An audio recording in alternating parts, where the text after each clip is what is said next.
Good morning. Welcome into 104.5 The Zone. Hope you're having a fantastic start to your Wednesday. If you are a Vols fan, most certainly that is the case. I walked in here this morning. Ramon Foster has a glow about him.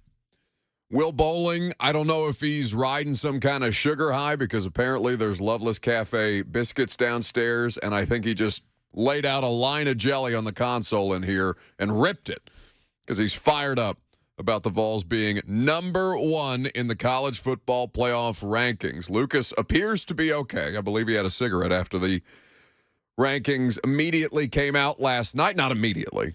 Took some time for us to get there, but still, number one next to the University of Tennessee's name in not even 2 years of Josh Heupel.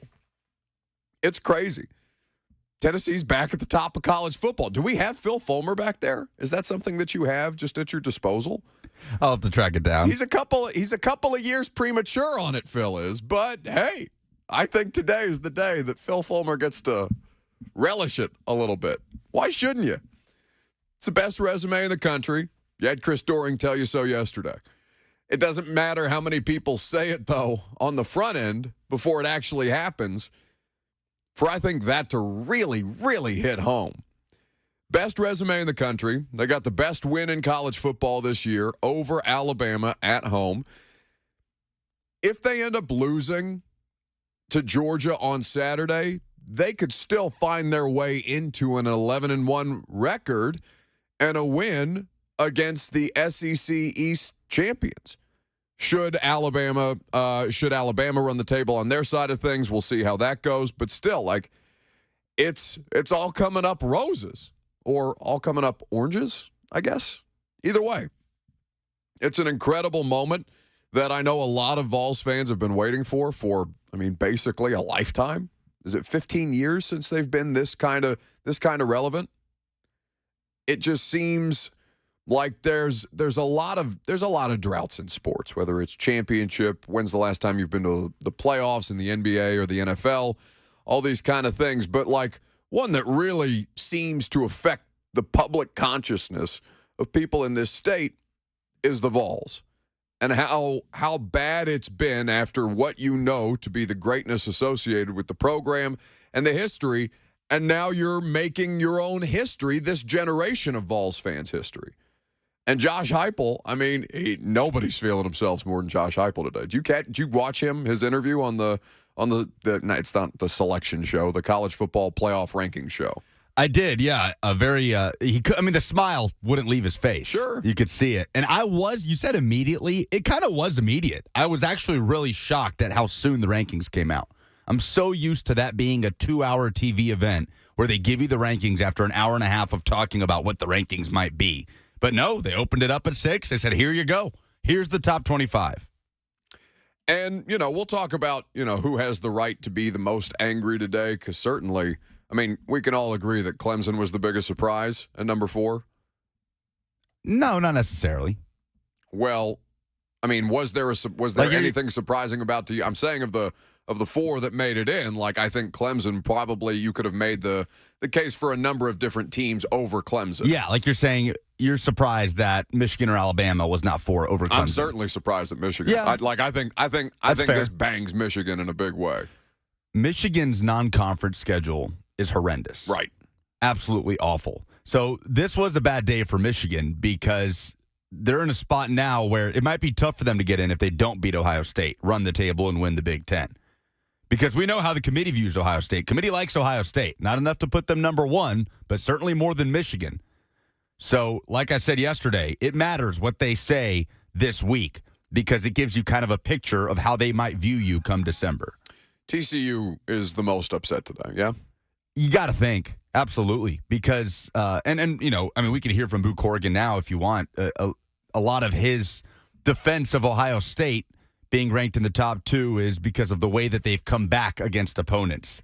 Well, TCU's done a lot of that. TCU's got more ranked wins than Ohio State. On paper, they have a better resume than Ohio State, yet they're on the outside looking in. They're behind a one-loss Alabama team that struggled in many cases. So, yeah, TCU probably is the angriest fan base this week. So, for those of you who are unaware, Boo Corrigan is the AD at NC State, and he's also the College Football Playoff Committee chair. So, here is his explanation when he was being interviewed on ESPN last night. When you look at the three teams, all three very, very good teams that the committee really liked, I think the two wins that you're looking at with Alabama and LSU really sealed the day for Tennessee. In terms of Ohio State and Georgia, then neither team has really had the huge test. Georgia has the solid win, the higher ranked win. What about Ohio State ahead of Georgia now? Well, I think the explosive nature of their offense at Ohio State, and C.J. Stroud, Marvin Harrison Jr., the win over Penn State, the way they came back to win that game. Again, very close, two well-balanced teams. But at the end of the day, the committee decided that we would go with Ohio State number 2 and Georgia number 3. How much discussion in the room was there about that? How heated did it get, at least in the initial week, with the understanding that there's a lot of ball left to be played? Well, I mean, the thing about it, you've got 13 different voices in the room, and some people are advocating for Georgia, some people are advocating for Ohio State, others for Tennessee, and it really does. It drives the conversation. And the goal of the meeting room, if you will, and as the chair, is to have a light touch and make sure that what we're doing is making the right decision with the knowledge that we have thus far in the season to make sure that we get it right 1, 2, and 3. TCU, they've had some deficits, but they've come back to win. They, too, have an explosive offense like Ohio State and Tennessee. Alabama's had myriad struggles and a loss. Why Alabama? Why is Alabama ranked ahead of TCU? Well, I think you look at TCU, and again, we're looking for a balanced team, offense and defense. And they have gotten behind in some games. They've been able to come back and win those games. But when you look at Alabama in the wins against Mississippi State, at Arkansas, at Texas, and obviously a 3-point loss at Tennessee, as a committee, we decided to go Alabama 6 and TCU 7. So that's Boo Corrigan, the playoff committee chair and the NC State athletic director, explaining to Reese Davis. You know who I think Reese Davis does as good a job as anybody in sports television during those interviews, because he seems really comfortable pushing them in ways that not a lot of hosts in a chair like that might otherwise. You know what I'm saying? Oh, yeah, he pushed back. I always think that he gets good responses out of them because he understands the nature of the conversation that's going to be had around these things afterwards. Obviously he does. Otherwise he wouldn't be doing that job. But yeah, the TCU or Alabama over TCU in that spot, understandably, you could go on back and forth over that. I think Alabama is always going to get the benefit of the doubt, no matter how little, optics should play a role in this. Lucas said it best yesterday, I think, when you talk about places where the eye test is still applicable. No one applies it more literally than the College Football Playoff Committee year in and year out. 615-737-1045. You can jump in. You can react to the Vols being number 1 in the country, averaging 49 points per game and leading the FBS in total offense. The explosive offense is something eye candy, baby. The committee loves it, and apparently so does everybody else. Number 1 and number 2 this weekend in Athens. It's going to be interesting to see how that plays out. And I've got a number, a historical trend that benefits the University of Tennessee heading down to Georgia this weekend. We'll give you that coming up next.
The Buck Rising Show is powered by Spring Hill Heating and Cooling. Visit springhillac.com.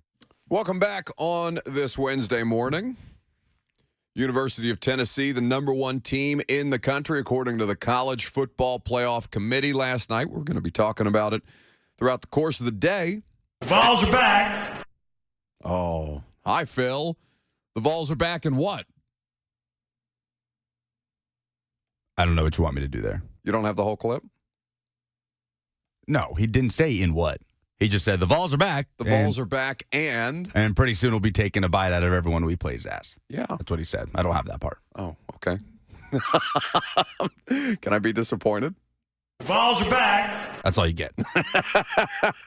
Wait, what would the response from the College Football Playoff have had to been if they didn't rank Tennessee as the number one team in the country and they needed to assuage some viciously angry Vols fans who would have come after them with pitchforks and torches? Do we have that? I have no idea what you want with that. I was trying to tee up Bev Davenport. Oh, okay. I love Peyton Manning. See? But that's okay. You don't have to love Peyton Manning today, College Football Playoff Committee, because the Vols are back. It's going to be all right. Yeah, I was looking at some of the numbers on this. In fact, let's hear from Josh Heupel before we get to this this interesting nugget, courtesy of ESPN's gambling outlet or ESPN's gambling arm that I'll give you in just a second about number 1 Tennessee and number 3 Georgia here in just a second. First, though, Josh Heupel was asked about his defense not necessarily being as exciting as his offense, but still playing well. And the response from Josh Heupel, I really got a kick out of. Defense may not as exciting as your offense has been, but say something great about your defense, Coach. We will be as we continue to build this. 2 years ago we were hit heavy by the transfer portal before I was hired. We've continued to build our roster on that side of it and really believe in where we're going. Got a great defensive coordinator in Tim Beggs, a great staff. Our players have really bought in year 2 in our system. They have a much better understanding of our schemes, but they're continuing to develop fundamentally, and we are continuing to get better throughout the course of the season. We've been hit by the injury bug a little bit on the back end here in the first half of the season. We really feel like this week we'll be as healthy as we've been all season long. He feeling himself. Absolutely. And why shouldn't he? This is going to be an interesting game, very much so. And his point about the defense is right. They have not been, they're not flashy. They're not Georgia by any stretch of the imagination. They may not even be Alabama, but still, they are hugely competitive. And the way that Chris Doering explained it yesterday, I thought was very accurate. They're feeding off everything else that their offense is doing, and it's not necessarily quantifiable. There's there's nothing that you can really assign to it other than, they're jacked up and they're playing like it. And it's really carrying over, especially in the environment that Neyland Stadium creates for them when they've had these big games at home. Does Jeremy Pruitt have a podcast, by the way? Do you see these clips of him talking about Tennessee all over the place? No, I think, I don't want to misspeak here. The first one, I know he was doing an interview with Mike Griffith. Mike Griffith is a beat writer. He covers the Georgia Bulldogs. He covered Tennessee for quite a few years, mainly in the Butch Jones era. But I believe that's where these clips are all coming from, because you had Pruitt out there talking about the Tennessee-Alabama game, because I remember just waking up on Thursday, getting ready to do a show before Tennessee-Bama, and here's what Jeremy Pruitt thinks. And I did not expect that. So you're seeing it more and more. And I'll do some digging to make sure I know who exactly he's talking with. I don't think it is his podcast. No, it is with Mike Griffith. Okay, Right. I was very much hoping that Jeremy Pruitt had entered the podcast game, the wildly overcrowded podcast market. No, he joins Mike Griffith's podcast. Griffith of the Atlanta Journal-Constitution covers the Georgia Bulldogs. Okay, anyway, so looking around at what this means for this upcoming game, and you're welcome to jump in at any point today. 615-737-1045 is how you join us. This is a note courtesy of ESPN.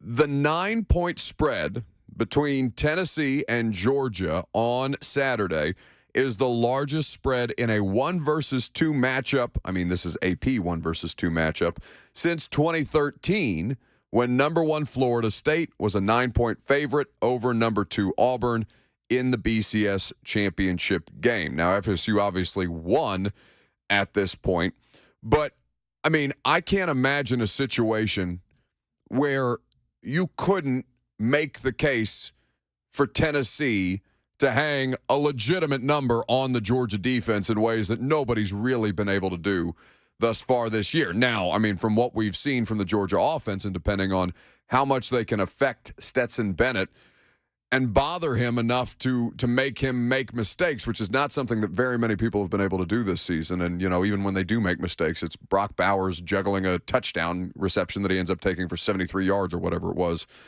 the last time Georgia was on the field. So I think that there's going to be a lot of different numbers and historical data that are talked about around this game that have absolutely nothing to do with what we're going to see on Saturday. But there are some pretty interesting notes because it's been literally since 1998 the last time we saw number 1 next to Tennessee's name. It's also the first time in regular season history that the number, and I say history, playoffs only been around since 2014, but the number 1 team in the playoff ranking. That's a decent amount of time now, by the way. It's a good sample makes size. Me feel old. Number 1 team in the playoff ranking plays the number 1 team in the AP poll in the regular season. That has not happened, and it will on Saturday.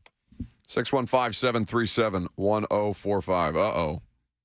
Paul and Franklin is up next. Paul and Franklin always brings the heat. If it's the same Paul and Franklin that I think it is. Go ahead, brother.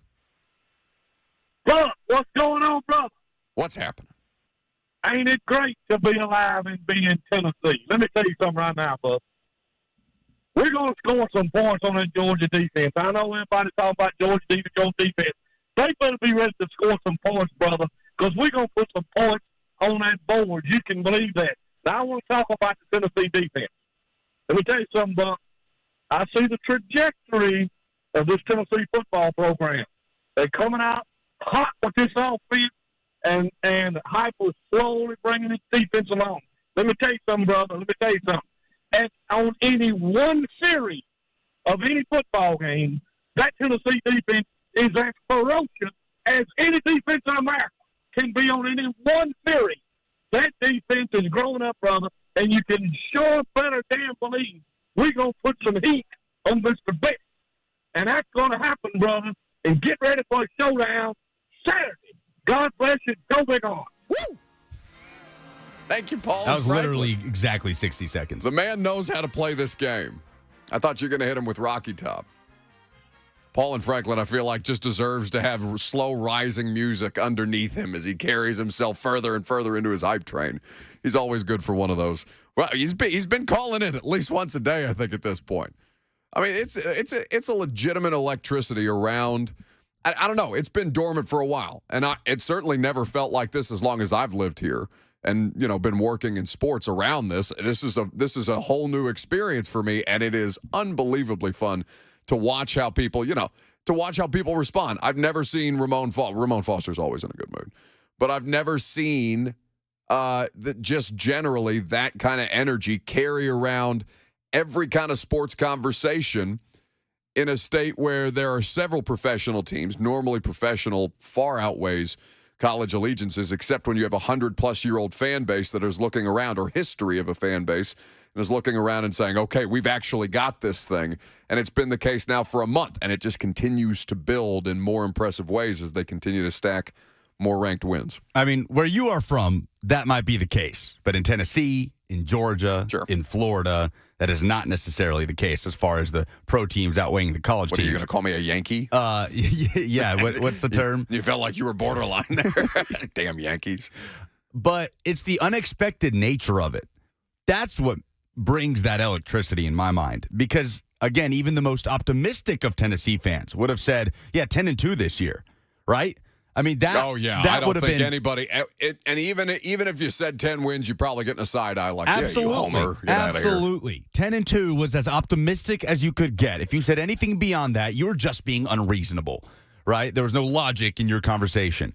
So everybody's still just kind of looking around wide-eyed with every passing week because it just keeps happening. They just keep climbing. And seeing that one next to their name in year 2, a year and a half removed from the Pruitt firing and hiring Heupel in February of that coaching cycle, it remains unfathomable. The fact that it's going to be difficult to keep this team out of the playoff, regardless of what happens down the stretch, whether or not they beat Georgia, is almost unfathomable to grasp right now. And yet that's the situation. And it's funny to me because nobody seems to want to let Vols fans have their piece. Like you got Tony Romo on Sunday talking about the NFL teams are going to be very interested in Josh Heupel this offseason. And was it Feinbaum a couple of months ago that said, Oklahoma's probably going to be sniffing around this guy, not for not very long, or not in the very near future is what I tried to say. Yeah, Oklahoma's still in year one. That's right. Of Brent Venables. Nobody wants to let Vols fans just have their moment and enjoy the fact that they've got a coach who knows what the hell he's doing. But there was just no build-up to this, right? It was not 3-4 recruiting classes that, okay, it's finally his team. Now is the time to challenge an Alabama to push for an SEC East title. No, and it doesn't ever happen like this, right? Like it never this sudden in the last couple of years of college football, right? Clemson was a slow build, not a slow build. Dabo got it in the right direction and eventually got them out of the place where people would talk about Clemsoning and things like that to now you are consistently a presence in every college football playoff conversation since the playoff itself was created.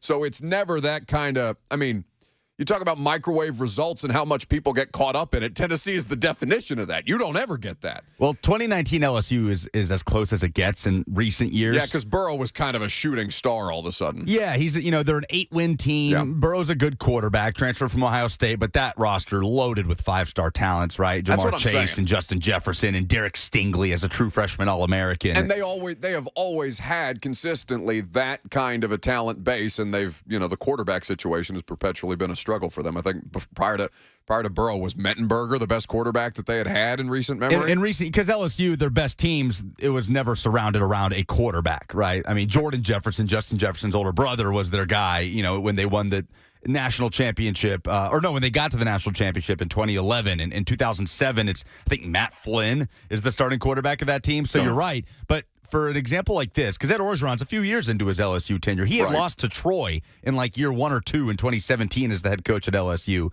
And we're wondering, is he the guy? I think he took over in 2016 when Les Miles was fired. But Nick Saban, year 2 of Alabama.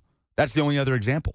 Snap your fingers, Alabama's in the SEC championship game. After years of turmoil, after going 6-6, losing to Louisiana Monroe in year 1, then you snap your fingers, and Alabama, who had a dominant recruiting class going into that year, yes, but it took 2 years for Nick Saban to vault Bama. And they lost the SEC championship game, lost to Florida, and ultimately lost the Sugar Bowl to Utah that year. But it just sent a message of, okay, Bama's back.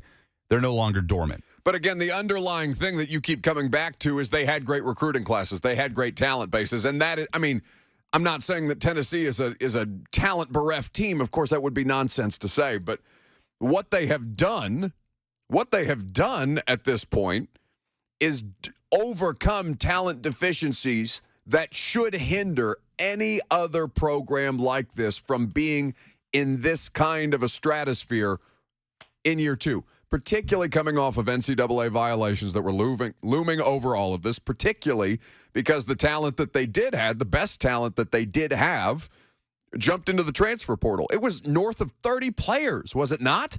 If I'm remembering correctly, after Pruitt was fired in January? Yeah, it was a mass exodus. That's what I'm saying. So, you look at all of these reasons, and that's why I think this is a particularly unique situation. There are precedents, yes, as Lucas is saying, but not quite like this. Because I think you could look at Tennessee's roster talent in the context of a 24/7 recruiting composite, right? They'd probably be somewhere ballpark top 15. But still, that's something that typically hinders you from being able to break through. And yet here they are overcoming all of these things and finding the best way to maximize their talent, not just on the offensive side of the ball, which we all believe them to be capable of, but on the defensive side of the ball, what Tim Banks is doing and what those players are being able to execute. It's as good a game as the secondaries played, and we're, 9 weeks into college football's regular season? 615-737-1045 is how you join the conversation. How about Scott and Beth Page, speaking of feeling themselves? Hey, Scott. Hey, guys. Can you hear me? Sure you hear me okay? Yeah. Hey, good. Sorry about that. You know, you remember the first of the year, all we heard about from Ball State all the way through, let's go ahead and say LSU. All you heard was how porous our defense was. There was holes all throughout our defense. And the thing that everyone kept saying was how many yards they kept giving up. You remember what they were saying about them after the Florida game. Sure. There's no way this defense is going to hold up. Well, you know what the thing they're not considering when they talk about our defense? Look at the volume of snaps that our defense has to play in order to just fulfill a game. So when you have that many snaps that you're having to play, you're going to have more holes. You're going to have more yards ran up against you. But the main thing about it was they always kept everybody underneath. Every time there was a play downfield, there was always somebody there to make a tackle, and they really bowed up in the red zone. You know, it was overlooked all this time until the Kentucky game. It got a little bit of love. It got a little bit of love at the LSU game. But, you know, they kept highlighting how Bama kept torching their defense. You know, it's really bull. But when you think about all the plays they have to play, think about it. A team scores on us, and they do a 9-play drive, right? All right, we come back, and we do a 3-play drive where we score real quick. They're right back on the field. Even when we score, sure, life is made a little bit more difficult for that defense. I think they've played their asses off. I think it's been the most underrated part of this team all year long. I think it's been underrated ever since the Ball State game, in my opinion. They work hard. And here's one thing you got to take into consideration with our offense and our defense. A lot of our players that are playing very well, they've shown all this improvement, these were all cornbread guys. These were cornbread. A lot of these were cornbread guys. So you take that into consideration, well, how much better he's making players. I'm going to end with this real quick. Just keep the music nice and low for me. Keep it nice and low for Scott. I'm going to end this real quick by saying he's got cornbread players, and he's made them that good. You've got a defense that plays the volume that they play. If you're a 5-star player and you're a lineman or a defensive back, why the hell would you not come to Tennessee and be in a perfect rotation that fits your style and your way of life, and go from there? Guys, just as much as I love our team being number 1 team in the land, I love Robert and Buck and Lucas even more. That's you three and nobody else. Buck's number 3. Love you guys. Love you too, Scott. You never keep the music down by request. We play favorites on this show. We've established You play that. favorites on this show. Scott just made me number 3, and he led with Robert. So bleep you too. Robert is not even here today. Yeah. Half the time, I can't get either one of you to show up for work. It kills me. 615-737-1045 is how you jump in. He's right about the amount of the snaps that the defense plays. And yeah, that's been a part of the conversation for quite some time. Now, you can't ignore the idea that they were not a good pass defense unit, or have not been a good pass defense unit for much of the season. There have been moments when they have been burned several times. Anthony Richardson, it was the best performance that he's had to date, bar none, no question. And there's a variety of different reasons why that factors in, but I do think that was fair criticism at the time.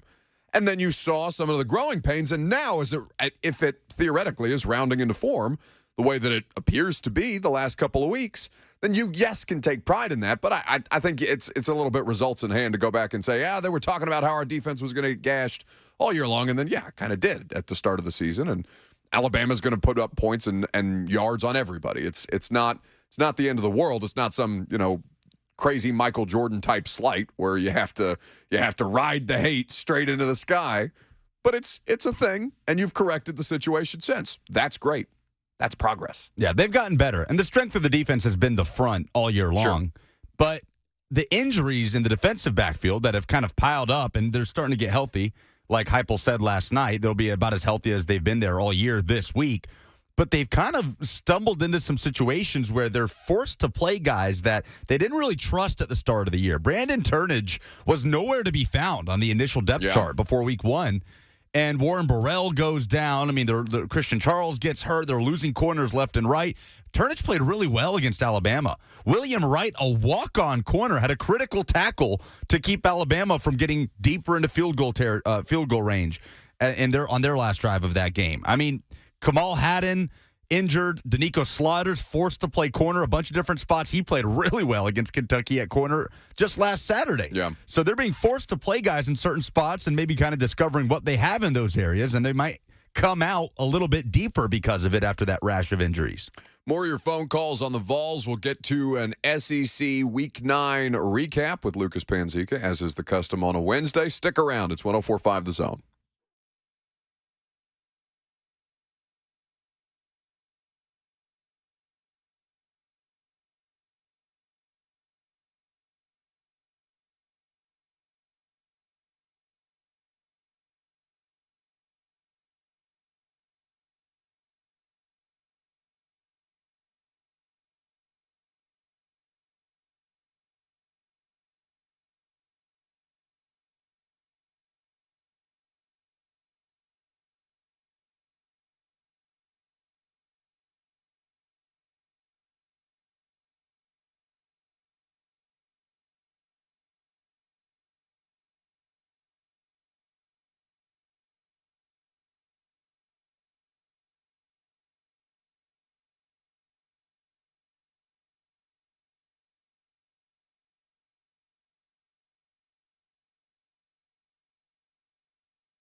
Welcome back to the show. SEC Week 9 observations coming your way here in just a second. We've been talking about the Vols all morning long. Do you know how gratifying it is that we've almost gone the first full hour of the show and I haven't had to talk about the Titans doing nothing at the trade deadline? I'm so grateful to Tennessee today. We have time today, as I'm sure you do, because I'm sure many of you are passionate about the Titans' lack of action around yesterday's deadline. And don't worry, the dumbest thing in sports is going to be at 11 o'clock, as is the custom. So I'm sure that will make there will be several nominees. But in the meantime, we've been talking about the Vols. Luke is in Hendersonville up next. Hello, Luke. Hey. Can you hear me, Buck? Sure can, buddy. All right. Y'all are making the comparisons and, the fast rise to number one. And I couldn't remember if it was his first or second year, but Urban Meyer in Ohio State, 2014 or 15, and they, went all the way, won the championship, and afterwards he said he didn't think they, were ready, thought they were a year away. So wanted to see what you thought of that. And then very quickly on the Titans, I know they're talking about Kansas City's, run defense and total yards, but when they played Tampa only ran it 3 times. They passed it like 55. So the past 3 games, it was pointed out in a CBS article, they've allowed 127 yards per game. And so just wanted to see what you think about that as far as getting Henry going. But if we don't have Tannehill, there's no chance. But anyway, I'll hang up and listen. Thank you. All right. Thanks very much for the call, Luke. So Urban Meyer at Ohio State is interesting because he came in. I remember they played at Indiana. I was in college the first year he took over at Ohio State because they had a bowl ban, right out the gate because of the infractions that were still, that the NCAA was still punishing them for. Yeah, for like tattoos and stuff. The whole thing under Jim Think Tressel. about how much college football has changed. College sports has changed since then. Selling stuff for tattoos. Yep. But they went 12-0. Do you remember that? They went 12-0 and had a bowl ban, so couldn't do anything with it. No, because Indiana lost to them by a field goal at Indiana. That's the one Indiana game that I remember actually paying attention to at college. They actually no, there was 2. They beat Missouri the year Missouri was really good in the SEC East. I don't remember if it was the year that Missouri won the SEC East, but that timeline might match up. Either way, it was that's probably a closer situation, but again, the talent base at Ohio State was not. I mean, it was not lacking. They dipped with Luke Fickell as the interim for a year, where they go about 6-6, facing all those sanctions, just trying to recover from Tressel having to be fired. Then Urban came in, and Urban won about 11 games each and every year he was at Ohio State. I mean, he won 12 games his first. I'm looking at it now. His first 4 years at Ohio State, he won 12 games per season, at least 12 games per season with the national championship win. So. Yeah, Ohio State was one of those things where they were a giant. They were in the 2007 national championship game. They were in multiple national championship games leading up to that point. Then they dipped because of the sanctions, and then Urban comes in, and they're right back at the top. So we'll continue to talk about this with Adam Sparks at 12:20 today. Ryan Tannehill, the caller Luke asked about Ryan Tannehill, about Derrick Henry, and about the Titans' defense on top of the Vols. And that comparison to Urban Meyer during his early tenure at Ohio State. We'll hear from Ryan Tannehill. Ryan Tannehill is going to speak to the media today, which would assume that he's going to be some kind of a participant in practice, limited or otherwise. So you can hear that at probably about 12:30 later in the show. We'll carry that live. We'll also keep you updated with everything that Mike Vrabel has to say. Now, every once in a while, John Robinson will make a pop-up appearance at one of these press conferences after the trade deadline, but I don't think that's going to be the case today. At least I haven't seen anything yet to that effect from Titans PR. So I would not anticipate a lot of information out of Mike Vrabel anyway, just on the standard that Mike sets at these things, but I would particularly expect him to have zero interest in talking about the trade deadline stuff because he's immediately just going to defer, well, you'll have to ask John. So for those of you who are bloodthirsty today about the trade deadline lack of inaction on a day where there was a literal record set for the amount of trades that went down on a deadline day, and some of the trades, the biggest trades. So what would we consider to be the biggest trade? I mean, we're going to talk about this a little later as of the deadline day, but like on the whole, when you count McCaffrey to the 49ers, when you count some of the deals that were done, Robert Quinn, like, is McCaffrey the biggest deal among these? Yes. Hands down. Absolutely. Not even in question. Yeah. I don't know if I agree with that. I mean, it is substantial, and Christian McCaffrey is a very famous player who goes to a team that's, I mean, vying to be the second best team in the NFC this year between, what is it, the Niners, the Vikings. You would have to keep the Giants in there just because they already have 6 wins? I don't know. They look super fraudy on Sunday against Geno Smith and the Seahawks, and we'll see how that continues to trend. Did you see, I know we don't terribly pay close attention to things like power rankings because, largely I think it's a waste of time. But did you see the Pro Football Focus power rankings that came out prior to last week's games about who the worst graded team in the NFL was according to Pro Football Focus? Can you take a guess? Titans, I guess? The Giants. Okay. At 6-1.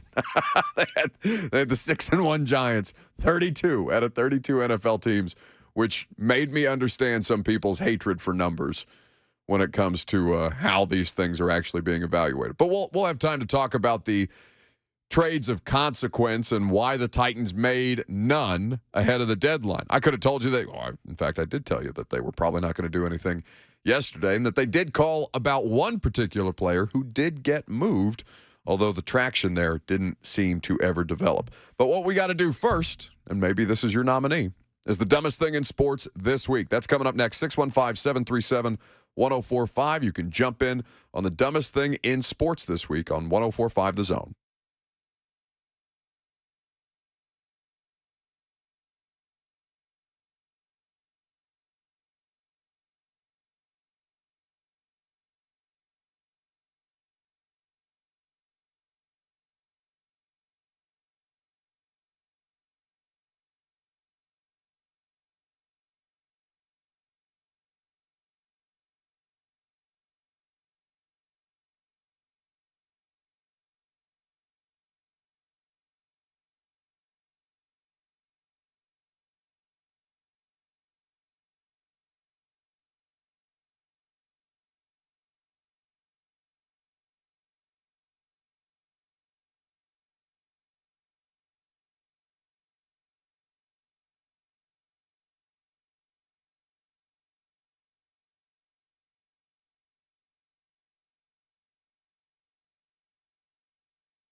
It is 10:59. Good morning from the Superbook.com Sports Desk. I'm Lucas Panzica. The first college football playoff rankings came out on Tuesday night, and the Tennessee Vols are the number one team in the country, followed by Ohio State, Georgia, and Clemson rounding out the top four. Michigan in at 5, Alabama at 6. This Saturday's matchup between Tennessee and Georgia in Athens will be a top 3 matchup.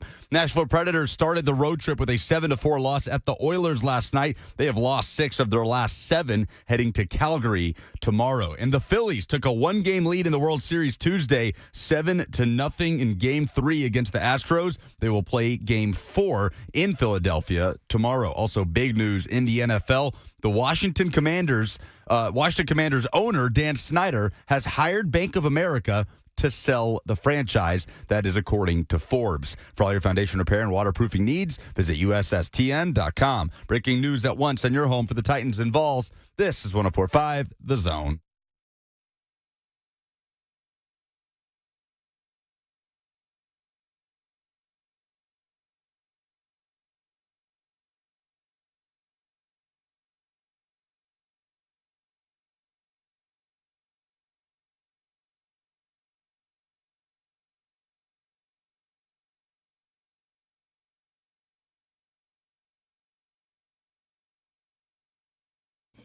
All right, here we go on a Wednesday. Second hour underway. Got a lot to do. Mike Vrabel is going to speak to the media at about 12:15. You'll hear from Ryan Tannehill before the Titans get on the practice field for their first day of work against, or before they play, the Kansas City Chiefs on Sunday Night Football. Got a lot of stuff done with the Vols already, but we'll continue to take your calls reacting to the University of Tennessee being ranked as the number one team in the country, according to the College Football Playoff Committee last night. But before we do any of this or get back to trade deadline or anything else, we got to do the dumbest thing in sports this week. Let's be honest. You've already seen something this week that made you say, "What the is this?" That's bullshit.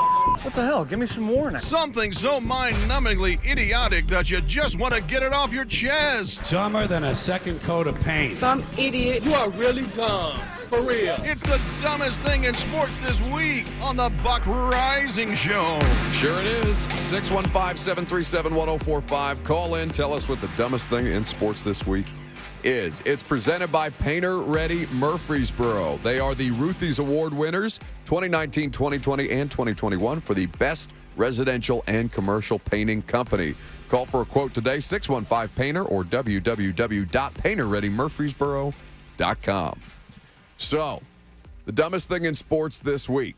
Now, I'm gonna pass on the obvious, all right? Because I don't know what Lucas's is, and I don't want to steal any thunder from any of you guys who may call in today. So I'm going to go with one not local. I'm going to ignore the Titans at the trade deadline for the dumbest thing in sports this week, all right? Because that feels like a layup. Instead, I'm going to talk about something that we would otherwise have no room for whatsoever, and there would be precious little interest in, if not for just how stupid this particular thing is.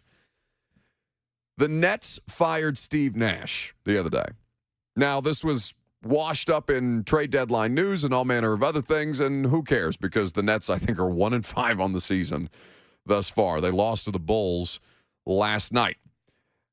And I'm looking around at everything that's happened around the Brooklyn Nets and Kyrie Irving being anti-Semitic and, being the only person besides Antonio Brown to be out there supporting Kanye West in the middle of many, many problematic statements.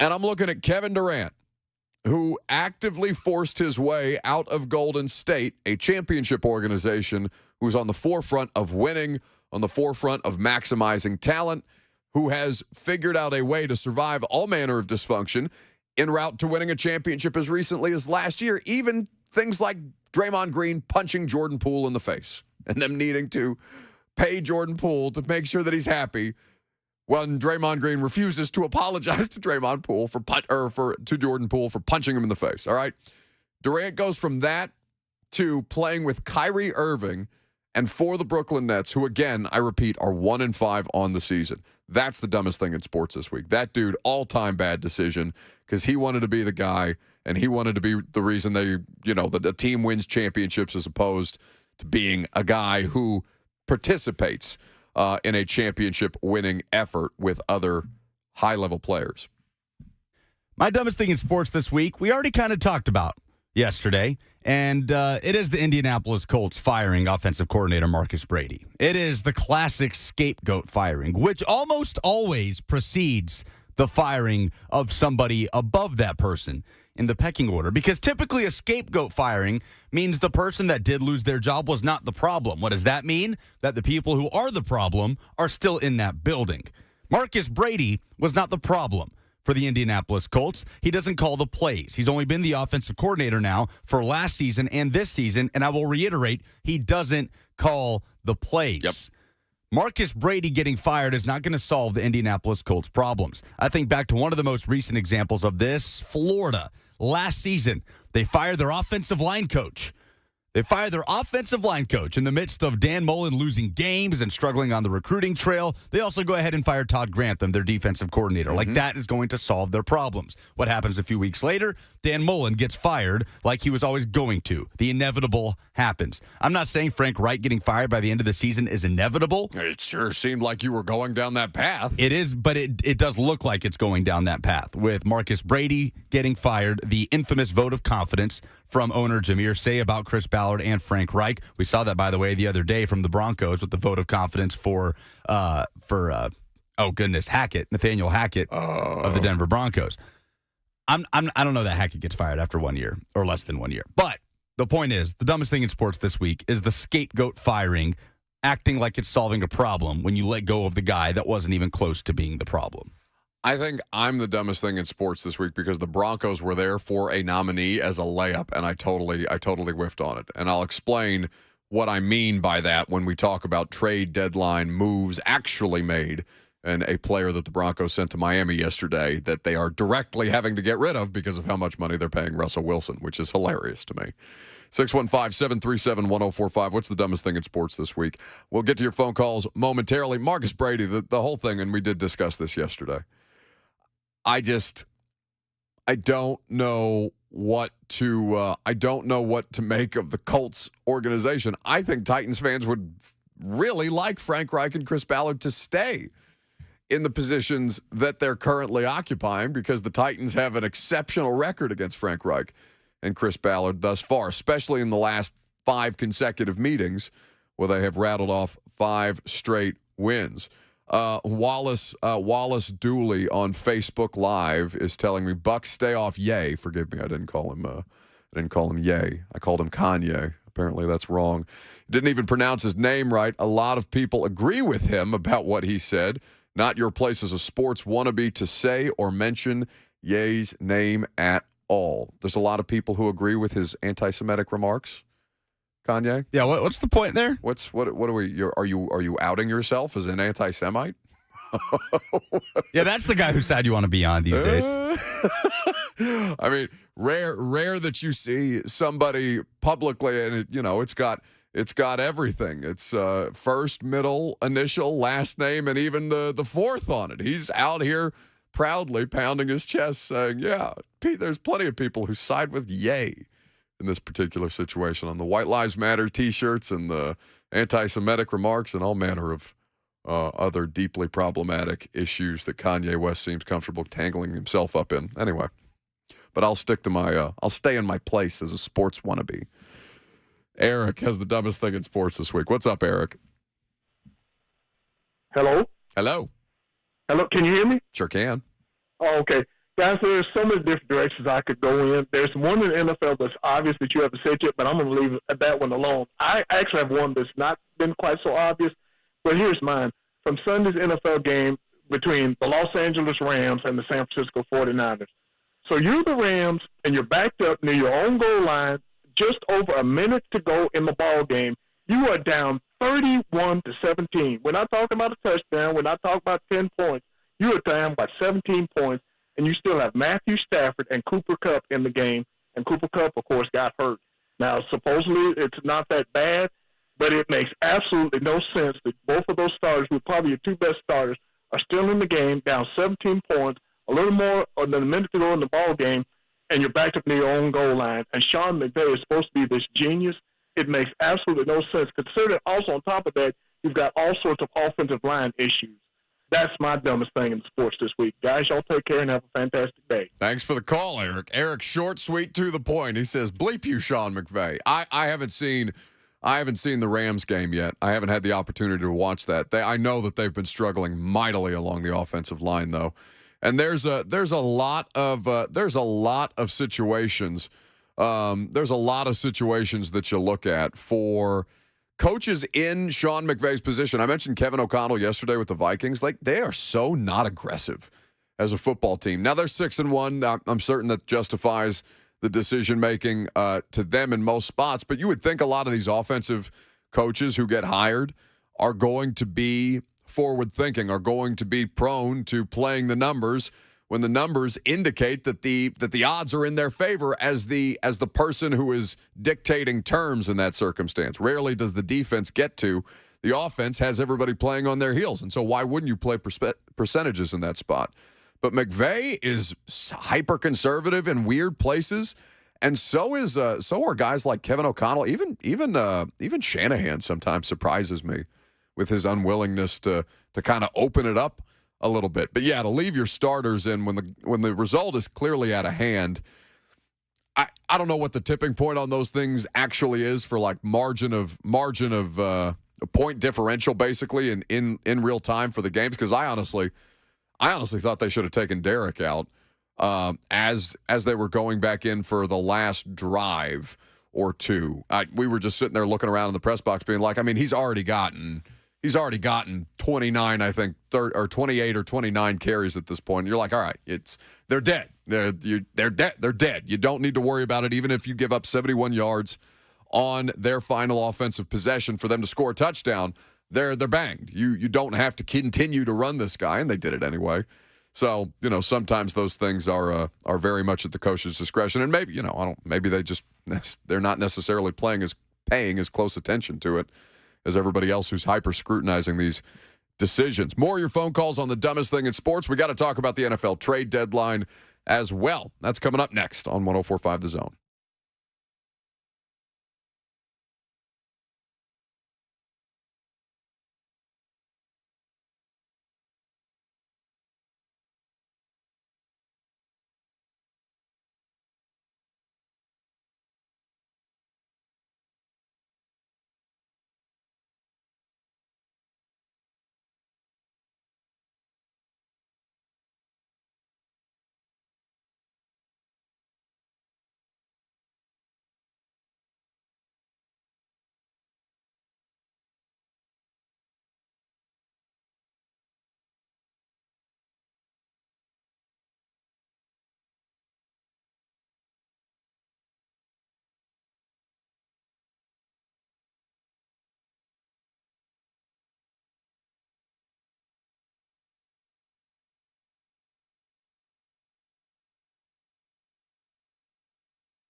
The Buck Rising Show is powered by Spring Hill Heating and Cooling. Visit springhillac.com.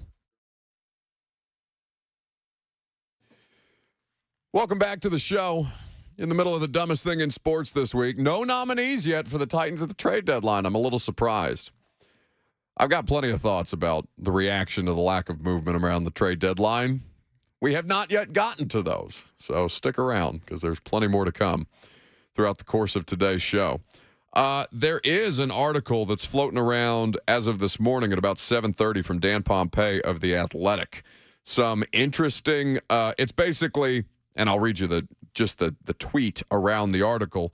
Jeffrey Simmons is dominating, but he lives in the shadow of Aaron Donald, which is kind of like the shadow from one of those winged beasts from the House of the Dragon.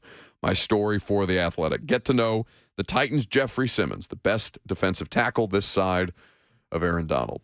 And it's not even, it's not even just an article praising Jeff's greatness. It goes through why Jeff is so great at what he does, and also the fact that he's caught up in the middle of a contract year, and the Titans aren't exactly like falling all over themselves to pay Jeff. We'll give you some of those comments tomorrow. I'd like to talk to Dan. I don't know if Lucas and I can help you with that at some point as we live produce the show on air. But I'd like to talk to Dan Pompei about the story that he wrote, because apparently some really, really good information in there about Jeff's contract negotiations and how that's going, and why Titans fans may have PTSD around something like that. Because, AJ's out here catching 3 touchdown passes on 6 catches this past Sunday. 615-737-1045. Jason is in Murfreesboro up next. Hello. Hi, Jason. Hey, guys. Hey, I wanted to say, first, Eric, I'm not sure if you're a Rams fan, but go Niners. That's one of the lose for the week. But I also wanted to say, for my 49ers, why the heck are we getting rid of our running backs? We know we don't have a good record with keeping our running backs, or our running backs getting injured. So why are we getting rid of Jeff Wilson Jr.? We need another backup for Christian McCaffrey because he's been injured. Like, why are we getting rid of our running backs? Get rid of somebody else, man. So that was my dumbest thing in sports. I appreciate the call. Yeah, Jeff Wilson is one of the players that the Dolphins acquired yesterday, and obviously Mike McDaniel, former 49ers offensive coordinator, acquiring a player who he's familiar with. And also they traded for Bradley Chubb yesterday, which is a crazy trade among a day full of a lot of interesting moves, and many of them from AFC contenders, which is why Titans fans, so many of them, I think their chest just gets tight every time you bring up the trade deadline. Because again, for 6 of the 7 years that John Robinson has been in that job, they don't do anything in season like that. Running back insurance, you can find running backs. They've turned running backs into competent players within that system before. I don't necessarily know that I would be bent out of shape if you found somebody to be able to acquire draft capital back after you gave up a fair amount to get Christian McCaffrey. I'm completely fine with a franchise like the 49ers in that offensive system kind of being comfortable with a little more of a disposable situation beyond the guy that they're starting. It's kind of like, do you see how many different trade suggestions were out there for Kareem Hunt to come here? And I, for the life of me, could not understand that. That seemed to be the most popular amongst just national writers and betting odds. It made no sense. Yeah, do you get those emails too? Yes, all the time. Yeah, the PR, well, it's only going to get worse. Oh, I know. But betting the odds PR people, on, when they find your email, they pepper you. On where Kareem Hunt will land, the Titans are the second favorite or whatever it is. It made no sense. None whatsoever, and it completely ignores the fact that they won 12 games without Derrick Henry last year, so why are they going to trade for another running back? With a healthy Derrick Henry. And a Derrick Henry who gets 32 and 30 attempts, and, they choke the life out of anybody else who they would even think about giving carries to in this offense. That's not how the Titans work. Eric Reed says something interesting. And again, we're going to talk more about this Jeff Simmons article tomorrow. Eric on YouTube says, Amy Adams might not be rich enough to finance this team if she can't pay A.J. Brown and Jeff Simmons. Well, here's the thing, okay, because there's a couple of different things that factor into this. They are not a cash flush organization. And you have to have cash on hand when you give out these guaranteed when you give out money that's got a fair amount of guaranteed contracts. We talked about this before. And they are also, as a family, putting a fair amount of capital in the near future into a stadium construction project. So cash on hand is going to be something that's an interesting proposition for the Adams Strunk family for quite some time. Now, I'm not saying that anybody should feel bad for the billionaires about what they may or may not be able to do, but are all of these things connected in some form or fashion? Yeah. You got to keep those things in mind because it's more than just about, okay, Jeff's a great player, pay Jeff, even as simple as it should be, and it is in most football circumstances. Let's go to John in Murfreesboro next. Hello, John. What's up, everybody? Okay, my dumbest thing in sports this week is UIC, which is University of Illinois Chicago, head basketball coach Luke Yaklich. Coach Yaklich has a player, Demaria Franklin, who graduated and then informed the coach that he was going to transfer. Now, he's transferring to Memphis. Shortly after informing him that he's transferring, the coach terminated his scholarship. Ooh. Now, said, okay, fine, you're not on scholarship. Well, that means that a runoff waiver has to get signed. The coach and the school refused to sign the runoff waiver so that he can play. That's messed up. Thanks for the call, John.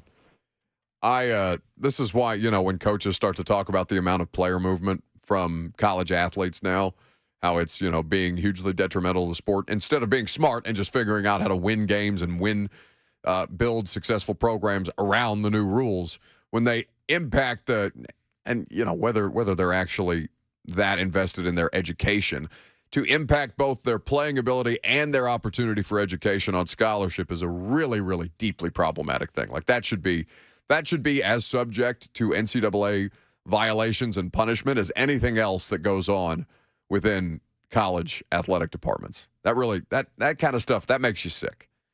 That stinks. Maybe Jason in Nashville has a funnier one. Hello, Jason. Hey, thanks for taking my call, Buck.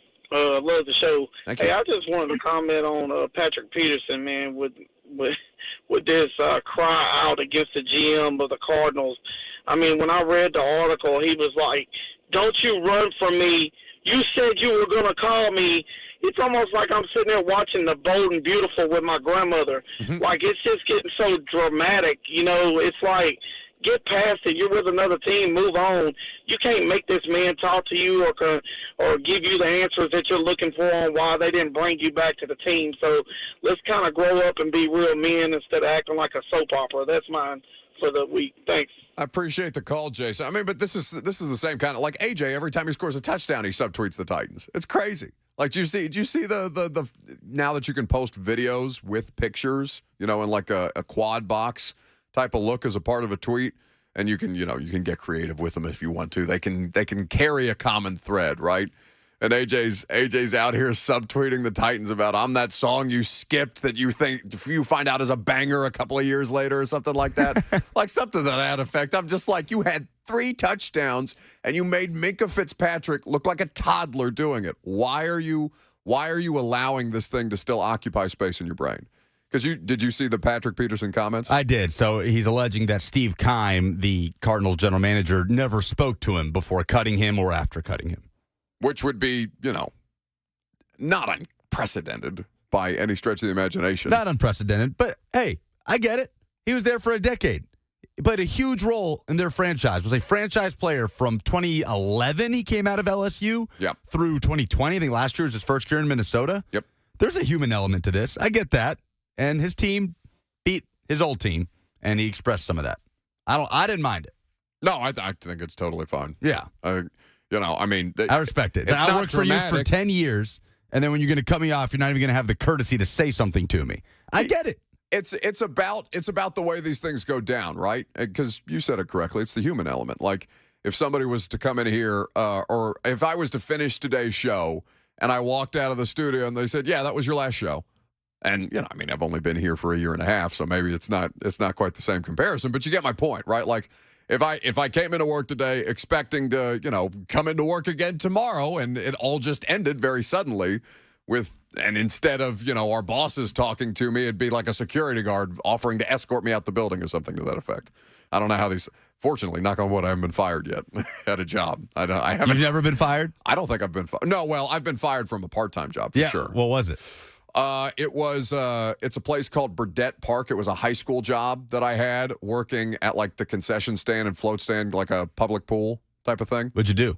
I locked somebody out of the concession stand that I was working because I got sprayed with a bleach water bottle that like dyed my shirt.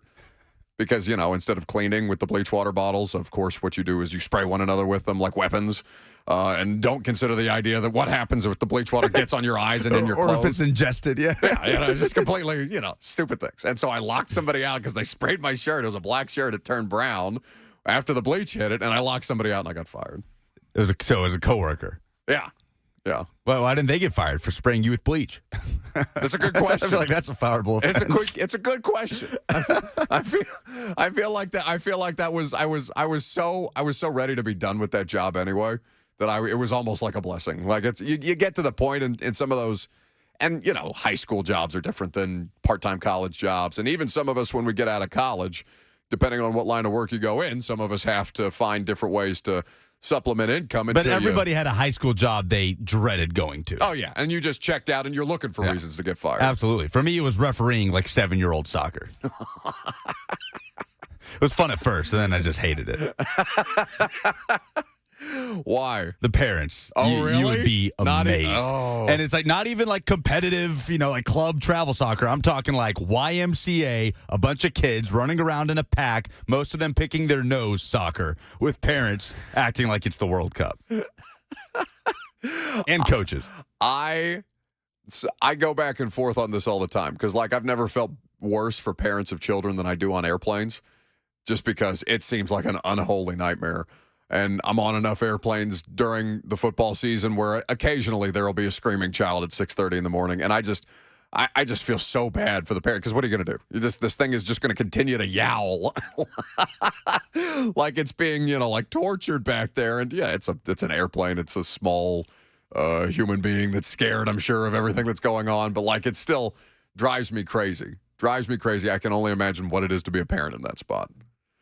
615-737-1045. Paul is in Lebanon next. Whoa. Breaking Titans news on 104.5 The Zone. Sorry, Paul. I'll get to you in a second. The Tennessee Titans, according to Jim Wyatt, have designated cornerback Elijah Molden to return to practice from injured reserve. There it is. Elijah Molden. I'll get back to you in a second, Paul. Elijah Molden designated to return off of injured reserve. Now, remember, he's not officially activated, but this does open up the window, a 21-day window, for him to be able to ramp up and then for them to be able to activate him to the active roster, which, of course, has an opening because Ugo Amadi was waived yesterday, 2 days ago? I believe it was the day before the trade deadline, so Monday. Excellent if you are a Titans fan. So we'll see what happens with Elijah Molden. I'm going out to practice today after the Titans wrap up, and we'll see if he's out there working his way into things. But I think that this is obviously a positive sign. It's not Racing McMath. It's not help on the offense. But it is a positive sign for a group that has found ways to cobble things together and projects to be better with Molden in the lineup. It's not just that he was their starting slot corner last year. He's one of the best defensive backs against the run, just generally. And for how much time you're hovering around the line of scrimmage playing in the slot, that's a big part of why their run defense, I think, suffered outside of not having Harold Landry and things of that nature. So a big development there. Now, here's the thing, okay? Because Eric brings up Adoree Jackson in the Zone TV chat. You can interact on the phones. You can interact with the show via streaming, Zone TV, Facebook Live, Twitter, YouTube, and Twitch. Eric says, Adoree Jackson returned to practice and stayed practicing for 5 weeks. Don't get hyped. So it wasn't, Adoree's situation was different, though. And I think Adoree's situation is also why he's no longer on the Titans, because they felt he was medically ready to come back far earlier that season, and he disagreed. So there was a tension there that kept Adoree Jackson from playing until I think the Green Bay game on the road. I think it was Christmas weekend that they played at Green Bay and just got smoked in the snow because they had 0 pass rush. But Elijah Molden with this groin injury, it sounds like he has an easier time of things, or had an easier recovery process, a shorter recovery process than somebody like Racing McMath, who's Mike Vrabel has been hesitant to really, give much of a timeline either way on, because it doesn't sound like it's anywhere in the imminent future for a team that could use some help at wide receiver right now. All right, let's try Paul in Lebanon now. Go ahead, Paul. Sorry about that. Yes, I have 2 questions more to ask you. You know anything about the status of Tannehill and the status of Burks on the receiver? That's 2 questions. And the other thing, this is a dumb thing passed. I'd like to state. I know you talked about money a while ago, but letting A.J. Brown get away was the dumbest thing we've ever done. I don't know if we couldn't come up with the money. That's another story. But that's what I want to talk to you about, and I'll listen to you. Thanks very much, Paul. I appreciate that. Paul was very polite. Do you feel bad about railroading him with the breaking news sound the way that you did it? I do kind of feel bad. You should. Although it is important news. All right, so a couple of things there. Tannehill is going to speak to the media today. We're going to carry that live for you at about 12:30. So no answers on Tannehill for the time being, but it is a positive that he's going to speak, because obviously that means he's in the building, unlike Saturday where he missed the walkthrough and all these different things. Yeah, and important to note that illness was involved as well. Yes, illness is the reason I think that he didn't play. Yeah, so when you're thinking about the ankle injury, just remember that was a huge factor in why he didn't play last week. I want to know if it's something similar to what Ben Jones had, because nobody is more close in contact with the quarterback than the center. Quite literally, yes. Ben, yes, I mean physically, you're and in places where would not be considered the most sanitary if somebody is dealing with a gastrointestinal issue, the way that Ben Jones apparently was. What are you laughing about back there?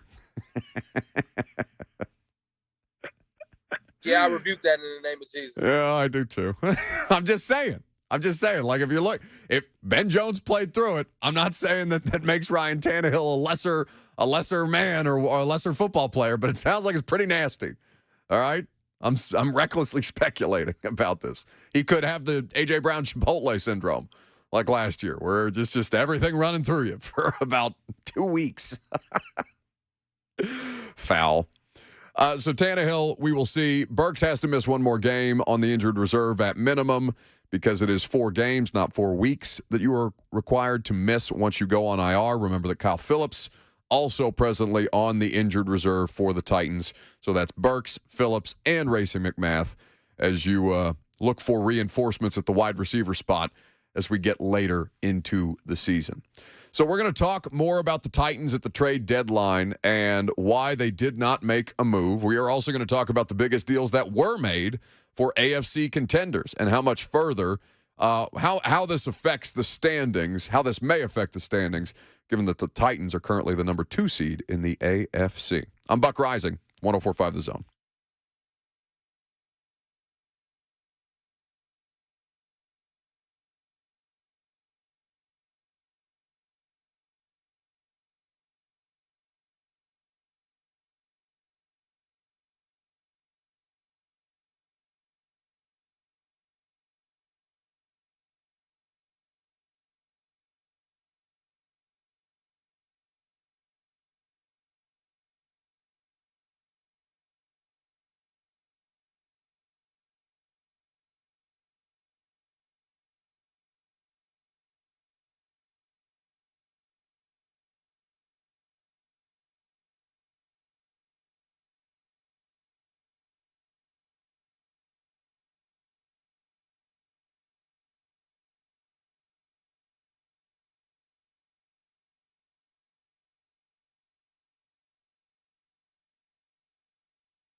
So there's a lot of NFL news going on right now post-trade deadline. We also have a little bit of breaking news. Well, I guess it's about an hour ago, Lucas mentioned that Dan Snyder is exploring the idea of selling the Washington Commanders Skins football team. Hired the Bank of America Securities to explore a potential sale, according to John Keim at ESPN. There's a statement from the team that did not specify what those transactions might be in the hiring of Bank of America Securities, but that is pretty notable. So it seems the NFL ownership called Dan Snyder's bluff, said you can either sell or we're going to run you out. Keep you updated with that as things go along. Remember, the league requires 24 of 32 owners to approve a vote out, which has never been done at the NFL level. So, in the meantime, taking a look at what the Titans did not do at the trade deadline yesterday. Not an ideal situation for many of you, and a circumstance where I understand why it'd be difficult to cope with it. Now, I think you can do this. I think you can do this in levels, right? I think you can look at it and say, yes, they're clearly an offensively deficient team. They've got problems. They have a lot of injuries, and the offensive line circumstance, it doesn't appear to be getting better as far as protecting the quarterback is concerned. You're never gonna have the passing game that you want to have this year. You're just not. And I don't know how to get that across to people in a way that's not grating. I don't know how to not get into reruns with this because I feel like we're having the same tired conversation. But that doesn't mean that this is the passing game you get the rest of the year. Well, I mean, you expect it to be substantially better? I don't know about substantially better, They're but 32 out of 32 in terms of total offense. But we can't ignore the fact that two of their three top options are on IR right now. And we haven't seen, well, I don't know that I would put Phillips in there just yet, but I understand that he won the starting slot job, and since then it's been mixed results because it's been a very, very small sample size. Yeah, he was a starter, and then he got hurt. Okay, fine. As a receiver. We're not talking about the punt return game. Totally fine. So, offensively, they're looking around and they're saying, is there anything that's going to make us substantially better than the Chiefs or the Bills? Probably the Dolphins. Would you put the Dolphins in as a better team than Tennessee right now? Probably. Offensively, certainly. And the defense is nasty for Miami, too. Yeah, I'd be interested to, I mean, obviously this is impossible to know, but what their record would be if nothing happened with the concussion stuff and Tua gets hurt and then Teddy Bridgewater gets hurt. Well, he had the concussion and he beat Josh Allen anyway. Well, it's the only loss that the Bills have. It's pretty interesting, but you're right. It does impact how their season has kind of gone along. And so you look around and you say, okay, what's out there? There's a handful of receivers. I told you yesterday that they called about Bradley Chubb, who ended up getting traded to the aforementioned Dolphins as they continue to improve. And you're looking around at Tennessee, and again, I've made this reference several times. It's the meme of the kid standing with a stick, poking the roadkill and saying, hey, do something. Just do something. Show some kind of sign of life. Show me that you've got a pulse. Show me something. Even as what they've shown you is, yeah, they've won 5 straight games with an offense that is significantly less than. Now they're doing it anyway in a way that would make it a little more palatable than if they had continued the kind of struggles that they had to start the season. They're never going to be what you want them to be. They're never going to be what I want them to be as far as a modern NFL passing game that is able to compete legitimately with Patrick Mahomes and Josh Allen at their highest form, even though to have a Derrick Henry that way is pretty damn good. So you look around at what the rest of the NFL did, and it doesn't make you necessarily feel better because, I mean, the Bradley Chubb, the running back acquisition by Miami is a significant second, although I do think that's a big part of what it is that they want to do is they try and figure out their rushing attack. It's not been something that they've been able to do consistently, and for Mike McDaniel's offense, they obviously want to be able to run the football. So they trade for Bradley Chubb, who the Titans were sniffing around. And they trade for a package that includes the 2023 first-round pick that Miami got from San Francisco last year. They also sent running back Chase Edmonds and a 2024 4th-round pick to Denver for a 2025 5th-round pick and Chubb. It's a unbelievably stupid trade for Denver. Unbelievably stupid. Because you're tearing down the thing that's best about your football team right now because you're paying the thing that's actively hindering it. You're paying Russell Wilson. It's a $250 million bum at this point. Mr. Unlimited. High knees on a 9-hour flight to London. Get the hell out of here. And you're going to ship Bradley Chubb off? And as a Titans fan or somebody who's paying attention to this team and following along with these things, you would have known that they weren't going to do anything yesterday or 2 days ago, Monday, at the different deadline, the deadline that indicates you'd have to move, that you could still restructure contracts up to 3 p.m. Monday. You knew they weren't going to do anything as soon as they missed that because they're suffocated by this cap situation right now. And they got a lot of complicated decisions to make. And the idea of adding one of these wide receivers, like is Brandon Cooks going to substantially make them better? I'm not saying they'd be a worse football team for having Brandon Cooks, but is it going to solve your problem at left tackle? No. You're not going to have any more luck having these deep developing passing routes in your play action shot game develop when you're literally the worst pass blocking efficiency group as a unit. Now, if you're looking for anything to be positive about and why they may feel reassured in their decision, that's as good as the offensive line has looked so far in front of Derrick Henry the past 2 weeks. It was rough sledding when they played the Colts here, and they did it anyway. It was ugly, gritty, physically unpleasant, and yet they imposed their will upon the Colts and a defense that's not terribly easy to do that against. And so now they did it against Houston, the worst rushing defense in the NFL, fine, but there's reason to believe that they can give Kansas City problems this way, playing the style of football that they want to play anyway. And you just have to wonder if the defense is good enough to kind of hinder Patrick Mahomes enough to limit the possessions that the Titans they're not going to have. They're not going to have. They don't have the ability to get down the field in 5 plays, 75-yard drive that takes 2.5 minutes off the clock when you just need a touchdown. And there is no deficit that Patrick Mahomes and the Kansas City Chiefs, really, since he's become the starter, have not been able to overcome.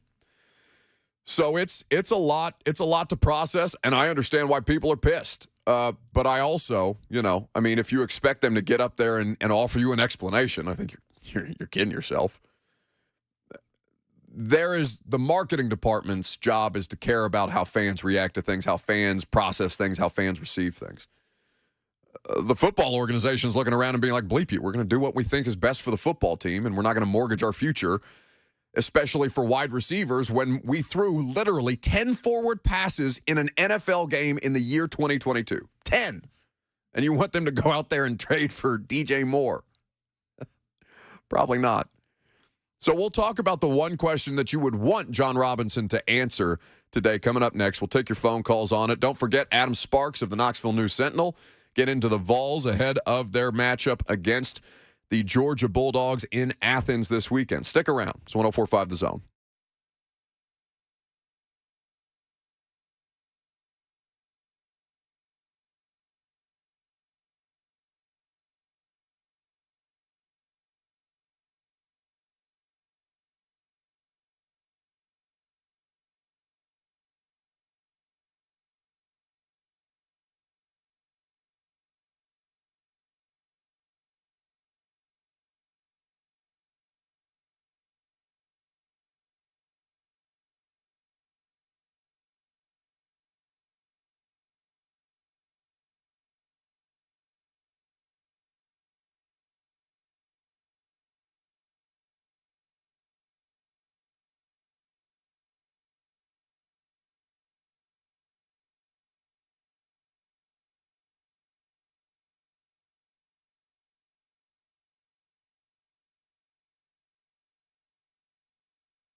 It is 11:59. Good morning from the Superbook.com Sports Desk. I'm Lucas Panzica. The first college football playoff rankings came out Tuesday night, and the Tennessee Vols are the number one team in the country, followed by Ohio State, Georgia, and Clemson, who round out the top four. Michigan at 5, Alabama at 6, and this Saturday's matchup between Tennessee and Georgia will be a top 3 matchup. Also the first time ever in the regular season that the number one team in the AP poll faces the number one team in the college football playoff ranking.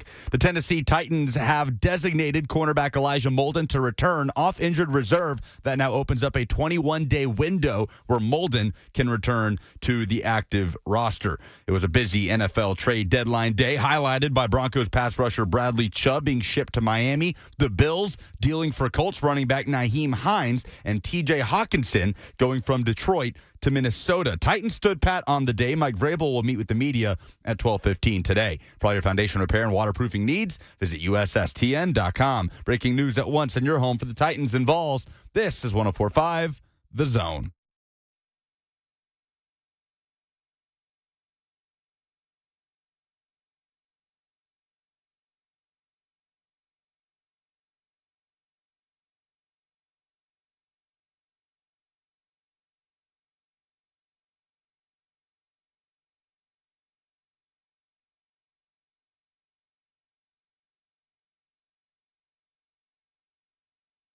Final hour off and rolling.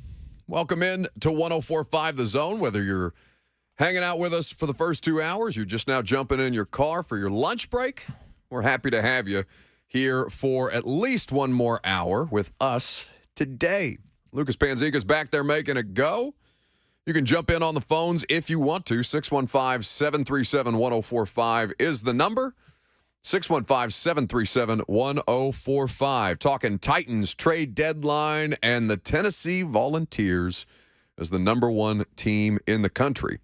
Don't forget that Adam Sparks of the Knoxville News Sentinel going to join us here at 12:20 today to go through all the emotions that's happening in East Tennessee right now, and really something that's palpable across the state for good reason. But speaking of emotions, a lot of angst yesterday. Titans not doing anything around the trade deadline. You get a little bit of positive news today with Elijah Molden being designated to return from injured reserve.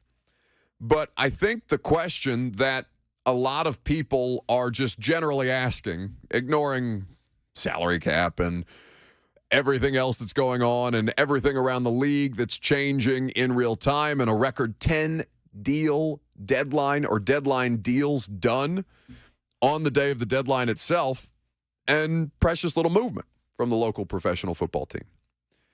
So what one question would you ask John Robinson today? Would you want to ask John Robinson today? Beyond just why? Why, John? Why do you refuse? Please something. Is that what you think the number one question is? Why? First of all, how dare you? Dear God, why? You know, I think that's the general tenor of my mentions. That and pain gifs, pain memes. You know, the Ryan Tannehill 2019 AFC Championship game picture where he's putting both of his hands over his helmet because it's so damn loud in Arrowhead, trying to listen to what's happening, and just pain and faded letters under it. Why? And the answer is layered, and there's probably plenty of good reasons, and we don't know what trades he potentially explored beyond what has been reported and what's out there, that they may have shown some interest in Robert Quinn and that they called the Broncos inquiring about the status of Bradley Chubb. But I think the question that ultimately it comes down to for me, and you may disagree, you may agree, do you think you're good enough on offense? Like, are you okay with this? How it looks on a regular basis? Now, I think in a public moment, he would come back and say, yeah, 5-2. Yeah, 5-2. I don't care what our passing game looks like right now. Our rushing game is as good as anybody's in football and rounding into form. The defense is playing at a high level. Had a couple special teams miscues on Sunday against Houston, but did enough to win a football game and have done enough 5 consecutive games to string together another 5-game winning streak. You know that they're the only franchise in professional football that has done a 5-game winning streak in each of the last 3 seasons? Saw that this morning. That's crazy. Absolutely nuts, especially the way that they do it. But my question overall would be, do you think this is good enough? Are you comfortable with the product that you have on the field? And I think ultimately he would probably come back and say, and give whatever the PR savvy answer is. But in reality, we are all looking around right now and saying there is significantly more work to do for them to have as good a shot as they need to have to be able to compete for a championship this year, which is ultimately what it's all about. 615-737-1045. The quotes on this Big Jeff article, by the way, speaking of players that put them in contention and players that can will them to wins, I'll read you an excerpt of this, and we're gonna have to spend a considerable amount of time on this tomorrow. It feels like, for as volatile as this has the potential to be. But in the Dan Pompei article about Jeffrey Simmons, it reads like this. The conversation is between Jeffrey Simmons and somebody in the Titans front office. It was, quote, "We want you to be here, but we don't know exactly when we'll be able to pay you." The Titans were like, "We don't know if we're going to be able to offer you what you think you are worth. We want to pay you. We don't know where it's going to come from." That's basically what it was, not an offer. Oh, no. Anybody feeling A.J. Brown vibes again? They can't do that twice in a row, can they? People would riot. People would be out of their minds, frothing at the mouth if they let Jeff walk for some reason, and the reason that they're citing is financial, when everybody else is completely mortgaging their financial futures to go out and get Bradley Chubb or Jeff Wilson. Chris is in Nashville up first. Hello, Chris. Hey, how you doing, Buck? Good, buddy. Okay.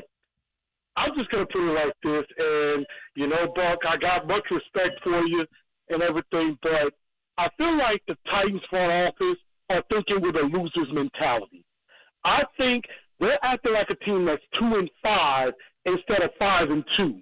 I get it with money and the salary cap, but it feels like they don't want to win a Super Bowl, that they're content in being the 32nd ranked offense instead of trying to get better. And, you could go out and get a player at least somewhat help the offense. And then I think it's over the top, but it could have definitely helped us make it better. And I just think they don't want to get better. They're just content and complacent, and that's going to cost them in the end. And with Jeff, those who don't know from history are doomed to repeat itself, and it's heading down that road. Thanks for the call, Chris. 615-737-1045. That exists. Like, that's not – I don't want to dismiss something like that, even though I do think that Mike Vrabel and John Robinson are two hugely competitive people, and that the idea that they aren't actively trying to win a championship I find to be a bit nonsensical. But here's like the case and point for what it is that NFL teams a lot of times will do, whether it's the Chargers or the Bengals, teams who are notoriously cheap from an ownership standpoint, that do not properly invest the way that they need to actually want to compete, to be able to do the things necessary to go above and beyond in the middle of a season when it may cause you some additional expense. I don't think the Titans are in that spot. If anything, what the ownership group currently, with Amy Adams-Strunk as the controlling owner, has shown is that they are willing to spend. They are willing to upgrade facilities. They are willing to invest back into the product rather than just continue to stack the kind of money that an NFL franchise can do if you're good with the idea of just letting it exist as an appreciating asset, the way that Dan Snyder, for example, has done. And now, if you do it poorly enough for long enough, at some point somebody's going to try and force you out. But that they're not actively trying to win a Super Bowl, I disagree with that notion. They're not acting like a 2-5 team. I think the bigger issue that people have is they're just completely stagnant right now. Stagnant. And they're grading this on a scale of, did we win the football game? Yes. Did we do enough to win the football game? Yes. Can we do that again? Probably. and then we'll see if that matters by the time we get to the postseason. How about Emily in Murfreesboro next? Hello, Emily. Hey, Buck, how's it going? It's going great. I agree with that gentleman that just called. I've been meaning to call for weeks to say basically the same thing. I think the Titans, the powers that be, I'm not talking about Robinson and Vrabel, but I think they're more interested in making money on, beer and hot dogs and stuff. They let AJ get gone, and they've done that with other players. I just don't think they, I don't want to say care, but they're not getting it done. Okay, Emily, let me ask you this question, because I am curious about the logic. What is there something specific that makes you feel that way, or is it just the lack of movement around the deadline? Because what you're talking about is an ownership thing, as opposed to, as you mentioned, the powers that be. Yeah. I did well when they let AJ go. That sealed it for me. I thought they're content to make their money in the concessions and all the stuff they sell, and that's just what I believe. I think it's obvious. I think if they wanted to win a Super Bowl, they would get players in there, pay them, pay great players. They've got some great players, but they need more, and they don't get it done. They just don't get it done. Thanks for the call, Emily. I mean, she's armed with results. They do not have a Super Bowl under this administration. They do not have a Super Bowl under any administration as one of the franchises who have not achieved that ultimate goal. Now, whether it's an overt concern about concession stand prices and gouging people for money, yeah, all of that. Football is just the means to make money. Let's not kid ourselves. Like, if you're alleging that an NFL ownership group has their bottom line on the forefront of their decision-making process, yes, you would be accurate. That's the case in 31 other NFL markets, just as it is the case here. Now, occasionally you'll have an ownership group who feels compelled that they can motivate and compete and that they are going to lend themselves to that cause. Stephen Ross just got suspended from the NFL for about 6 weeks and fined $1.5 million because he's actively flirting with Tom Brady, trying to undermine a different ownership group who has Tom Brady under contract in one of the biggest scandals in the NFL that nobody talked about because they thought Tom retired for 40 days. I can't speak to the ownership group's motivation.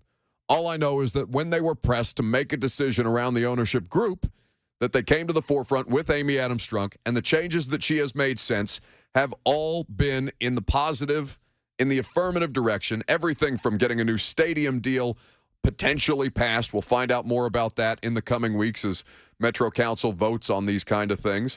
And then putting together a competitive roster, hiring John Robinson, allowing them to fire Mike Mularkey after they won a playoff game, after Amy Adams-Strunk put Mike Mularkey in place for Mike Vrabel to go out and continue to build upon what it is that they thought they already had.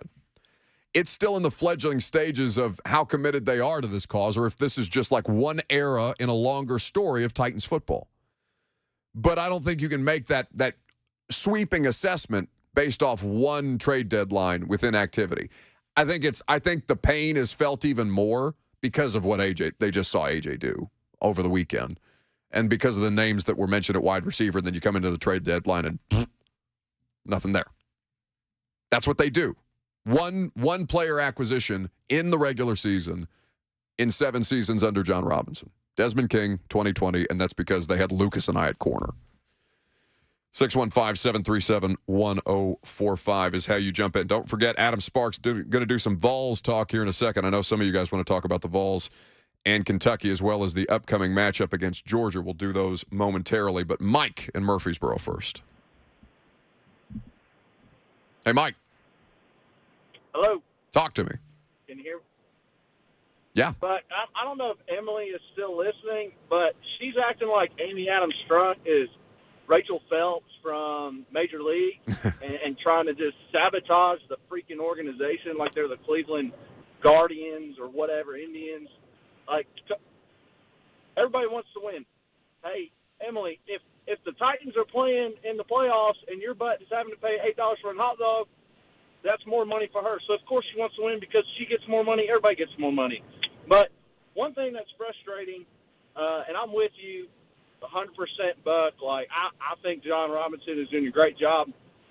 But I think we've got to remember this is a poker game. And we have no idea the conversations that were going on at the trade deadline. I'm kind of frustrated, too, that they didn't make a move, especially when you see the Bills, grab Hines, and that makes them better, and Minnesota's able to grab a guy, from within the, same conference. So I'm a little frustrated, too, because we need help offensively. But I trust that John Robinson wants to win and knows that the product offensively is not good enough to compete with the Chiefs and Bills right now. And I believe he had those conversations and tried to make moves. Like, so stop coming at him for these things. So that's all I have. Thanks for the call, Mike. 60 seconds on the clock before the Oscars music starts. We appreciate it. Now, let me clarify one thing. He said he agrees with me that I think John Robinson is doing a great job. I don't necessarily feel that strongly about it. Like, I think that John is I think the deficiencies of the roster have left John Robinson exposed this season to an extent.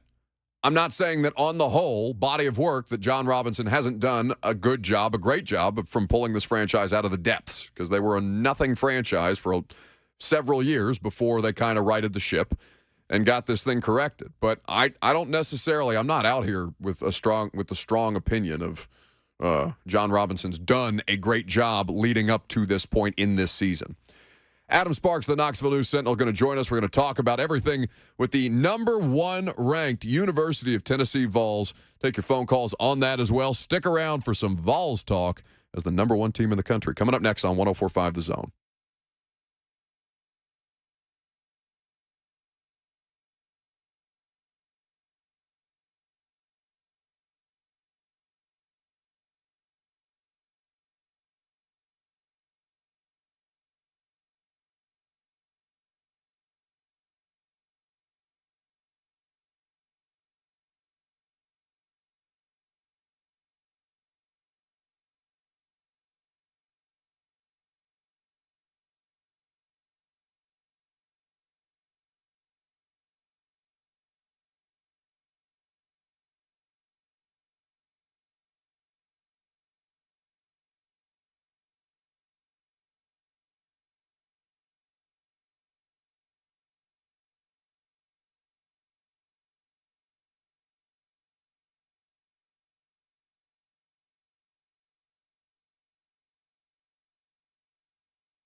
The Buck Rising Show is powered by Spring Hill Heating and Cooling. Visit springhillac.com.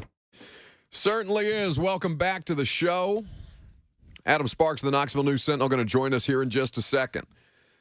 Mike Vrabel currently at the podium talking about this Titans practice day. Elijah Molden, they're looking forward to seeing what he can do. Amani Hooker, not expected to practice. So something to keep an eye on. Remember that he was ruled out of that game in the second half after dealing with a shoulder injury recently off of the concussion situation. So we haven't talked about in quite some time, it feels like, since the start of the show anyway, the fact that Tennessee is the number one ranked team in the college football world according to the College Football Playoff Committee. And this is a monumental moment for a variety of different reasons. Not just because of what Josh Heupel has already done through not even 2 years as the program's head coach, but because of the depths that this thing has been pulled out of and the cycle, it seems, maybe I'm premature on this, but the cycle, it seems, of self-destruction that typically follows Tennessee coaching hires, it appears to have been broken. Am I safe in saying that now? It appears that way. Are you scared? Are you nervous? Does it excite you?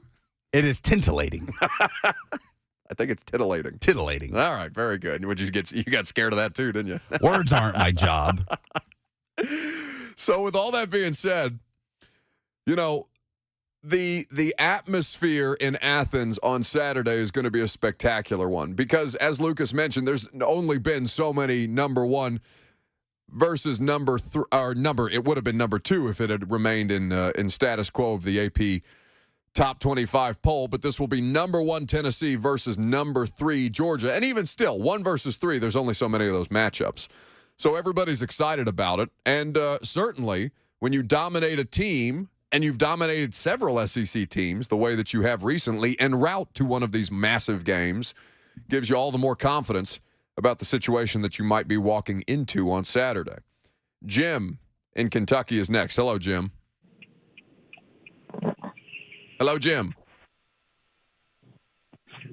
That's right. This is Big Jim from Mudley, Kentucky. Okay, Big Jim. Oh. You know, I had me a big old weekend planned.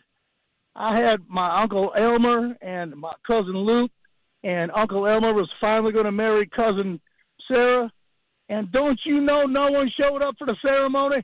Everyone went to the darn football game instead. What's wrong with people? Sometimes I got to get myself a stick and a string, get down to the creek, and just catch a little something to calm my nerves. And I'll tell you what, these twiddle-dee-twiddle-dums that are tweeting you about shooting old Yeller, yep. If that fella keeps misbehaving, he's going to find himself waking up at the bottom of a pile of pig slop with 2 swollen eyes and an extra large migraine headache. Thank you, Jim in Kentucky. Mark from Parts Unknown. Mark from Parts Unknown. Do you know which wrestler? No idea. Okay, very good. Even though he worked in a cousin marriage reference in talking about the Kentucky game last weekend. Anyway, on to Georgia and on to Adam Sparks of the Knoxville News Sentinel, who joins us now on 104.5 The Zone. Have you had a busy week so far, bud? Hey, Adam. Yep, I'm here. Have you had a busy week so far? I don't even know what week it is. I had a busy day and then night and then through the night and then morning. I don't. Is today Tuesday or Saturday? I'm not sure. There's no kickoff, so I suppose it's not Saturday. 10 deep breaths or 20 short ones, buddy, whatever gets you through the next couple of weeks. So this is obviously a monumental moment. At Adam Sparks is where you can follow him. So what were you working on through the night relating to Tennessee's now top ranking in the country among the College Football Playoff Committee? Well, just sort of reconfiguring a lot of things, and we've done this for a few weeks, but everything gets updated when the team you cover is number one. You know, the Heisman is getting closer. The rankings are now real. We pretty much could know that Tennessee's going to be in the SEC title game of the playoff, you know, by Saturday night. I understand they play games after that, but reasonably speaking, we're going to have a pretty good idea here in just a few days. And, there was – I hate the word surreal. Athletes use it all the time. But there was sort of that sense last night when you're watching the rankings and they say, after the break, we'll have Josh Heupel. It's the college football playoff, and the Tennessee head coach is the featured guest. That's crazy that's sort of where we're at. I mean, go back a few months, go back a year, go back certainly 2 years, and it's crazy that's where we're at right now. But it is, and it's happening. And I think the only people that don't seem really shocked by it is the coaches and players over there. There's a little bit of a shoulder shrug, I think, from them because that's the level of confidence they played with for the past few weeks. And certainly that's been evident on the field. I mean, even trickling into what the defensive performances have been of late, and the secondary starting to get some bodies back a little bit. I know Heupel mentioned last night in his interview with the college football playoff panel about the health has been something on that side of the ball that they've been trying to work through. But when you go through all the different things, and you mentioned the surreal, Adam, it's so rare that we get the actual microwave success story that Tennessee appears to be. We've had comparisons today made by callers about Urban Meyer at Ohio State, but so much more talent there. Nick Saban in year 2, still with incredibly highly touted recruiting classes. And I think the thing about them is it's not that they're talent bereft. Nobody would accuse them of that. It's just that they've done it with so many different pieces and parts that you would not expect a team to be able to do this quite as well. Yeah, I mean, I think that everybody wants the answer, and you keep hearing that in interviews, especially when national media come in. Like, how did this happen? And there's a lot of these intangibles. It's this belief and confidence and this air that Josh Heupel has and preparation, all these buzzwords. It really comes down to the offense. It just does. He could have all the confidence in the world, and the practice habits and all that could be great, but him and his staff have designed the best offense, best play callers, best execution, best tempo of any offense in college football. That's why they're winning. I mean, a lot of this talk is about defense, and that's getting better, and I completely understand that. Good defense will keep Tennessee in this game against Georgia. Its offense will win the game. If the defense can just do enough to keep Georgia in check, it's really then just going to be about the offense and winning it. And that's where that's why they're number 1 in the country, is because of their offense. I'm really curious in this game because, Tennessee's offense has just seemed like a force of nature. It's a tsunami that's coming inland, and there's nothing you can really do to stop it. And Nick Saban couldn't stop it. Brian Kelly couldn't stop it. It's coming. And I'm curious to see if Kirby Smart can stop it. If he can't, and if this offense puts up 40 points against Georgia's defense, I just don't know what the answer to Tennessee is going to be this year. What a different world we're living in these days. Lucas is dumbstruck back there. He's almost got his mouth hanging wide open for people to be talking about Tennessee's offense that kind of way. Hey, Adam, will you say it again? Say it like again. The whole thing. No, you don't have to. You don't have to. Just the part about them being inevitable. Just say it a little slower, a little more centrally into the phone receiver. Adam. You don't have to. It's okay. Adam Sparks. I mean, but aren't you guys curious though? Like, I mean, we saw it a little bit last year. We saw it a little bit in the Pittsburgh game this year. But like, what does it look like if Tennessee can't move the ball and can't score points? You saw it a little bit at Pitt, but I've almost forgotten it by now. Yeah. What does it look like when Tennessee goes 3 and out a few times, or Hendon Hooker's throwing interceptions, or they can't finish in the red zone? I don't know. It's hard for me to remember what that looks like. And if Georgia can do it, then we'll see what that template is. But so much of the talk of Josh Heupel in this offense from last year to this year was, well, in year 2, everybody will figure it out. And then he's going to have to do something different. It actually went in the opposite direction. It's better now than it was last year. And so I think that question sort of put to bed. Well, and Lucas just mentioned in my ear, I mean, they still put up 38 points at Pittsburgh, even as the offense had those kind of first half and primarily first quarter struggles that kind of derailed them or kind of gave them that slow start out of the gate. I guess as you look at this upcoming opportunity for Tennessee, and as you mentioned, we could well know if they're in the SEC title game after this weekend, given the results that may be ahead of them. What is the thing that you're most curious about beyond college football playoff rankings, beyond what it is that they will have achieved? Like, what about this game most intrigues you? Well, I mean, like I mentioned, the matchups. I want to see what the offense versus Georgia's defense, but I want to see what the reaction is to college football if Tennessee wins and wins in the way that they've won these other games, because the sort of the Mount Rushmore of current SEC coaches have been dispatched by Tennessee's offense right now. It's not just that Tennessee has beaten these teams. It's that Nick Saban was clearly outcoached. Brian Kelly was clearly outcoached. Billy Napier was clearly outcoached. Like, these are obvious to anybody. And Kirby Smart is sort of that guy. He's the guy that's taking the reins now in the SEC, and especially built on defense. And so if Josh Heupel and his staff can put up a lot of points, then you're going to come out of this saying, well, I think Josh Heupel is going to get $10 million in a couple months, and I think Josh Heupel is going to be in Atlanta, and I think Josh Heupel is really just playing for a seed in the playoff. If none of that does happen, then it's back to the drawing board, and you got to figure out how Georgia solved a problem that nobody else could. Vols are back. That's right, Phil Fulmer. The Vols are back. Everybody settle down back there. Adam Sparks, at Adam Sparks, KnoxNews.com. Must follow, must read under normal circumstances. But these are far from normal circumstances, kids. As Philip Fulmer just said, the Vols are back on top of things. Buddy, have a great time. I know you got to be exhausted already through this season because it's been a crazy one. But I hope you're enjoying everything that's going on around it. It's got to be a pretty interesting beat to be on these days. It's fun. Got a few more weeks to go, or maybe a couple months. We'll see. Keep it together. At Adam Sparks, there with us on 104.5 The Zone. How you feeling back there, bud?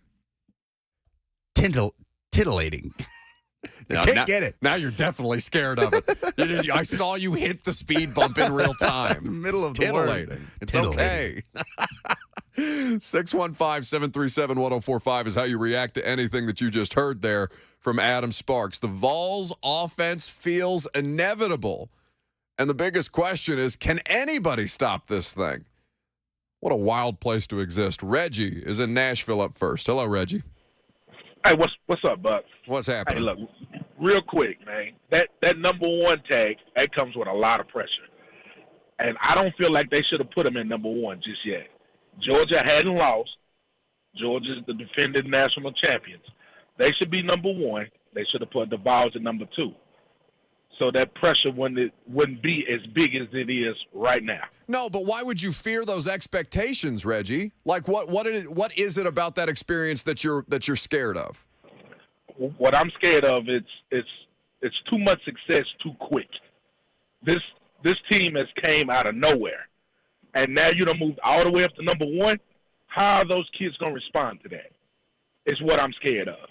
Well, and I appreciate the perspective. You jump from 3 to 1 in the rankings that actually matter, and I appreciate the call. Lucas, do we have there's something that Robert Walsh put together for us a little while ago that was kind of symptomatic, for lack of a better term, no pun intended, of what it is that I think Reggie is experiencing right now. Can you tell anybody? Do you have anything for what could cure what ails Reggie at this point in time? Do you suffer from flashbacks to a blocked field goal in 2009? Or wake up in a cold sweat thinking about a 2015 Oklahoma game? If this is describing you, you might suffer from battered Vols syndrome. Millions of people worldwide are affected by BVS. Symptoms include anticipating the worst-case scenario in every situation, shortness of breath in the fourth quarter, or nightmares about the Florida Gators. Let's hear from one former Vols season ticket holder who was affected by BVS so dramatically they had to change their collegiate fandom. Their voice has been altered to protect their identity. I don't even know how this happened, man. We were doing so good with Peyton, and now every time I walk into Cracker Barrel and see them kids playing on them checkerboards, I I just don't know what to do. I swear, man, I'll be watching football sometimes and they'll have a 12-man on the field penalty and wham! I'm right back there and North Carolina's about to kick that field goal to take a lead and win in overtime and I just can't take it. I root for the Hilltoppers just so I can have some sanity on football Saturday. I forgot how bad this was. Absolutely tragic. If you or a loved one suffers from BVS, do something today. For more information, call 615-737-1045. And remember, go Vols. No battered Vols syndrome here, kids. I think that's what Reggie's suffering from. Because the Vols are back, and they're here to get a piece of everybody's ass, just like Uncle Phil said. More of your phone calls will wrap up the show. You'll hear some from Ryan Tannehill here on this Wednesday on 104.5 The Zone.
Wrapping up today's show. Thank you guys for hanging out with us so far.